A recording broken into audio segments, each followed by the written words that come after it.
Il y a quelques jours, je suis tombé sur la vidéo de cette femme qui parlait de ses attentes vis-à-vis de son futur partenaire. Et son compte n'est composé que de ce type de vidéos. Coach ou pas, il s'agit en fait d'un avatar généré par intelligence artificielle. Et ce détail a son importance, car en matière de relations amoureuses, certains d'entre vous ont été éduqués, et encore aujourd'hui, aux belles citations qu'on peut trouver sur Instagram. Et maintenant, les mêmes vont se laisser abuser par ce genre de contenu auquel ils pensent pouvoir s'identifier.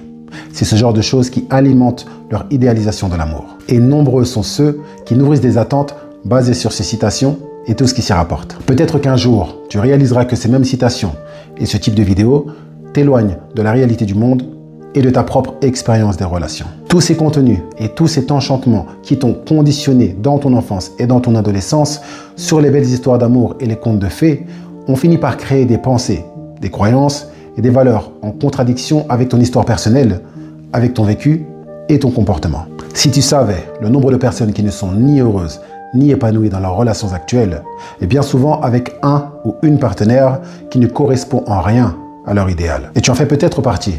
Tu regardes ton homme ou ta femme et tu sais que, mais tu es là. Eh bien, sache que cette sensation que tu ressens, qui te dit que tu n'es pas dans la situation que tu avais tant imaginée dans ta jeunesse, pour finalement te convaincre temporairement que tout va bien, cette sensation furtive pour quelques-uns, permanente pour d'autres, beaucoup la ressentent sans pouvoir la nommer. Eh bien, cette sensation, c'est ce qu'on appelle la dissonance cognitive.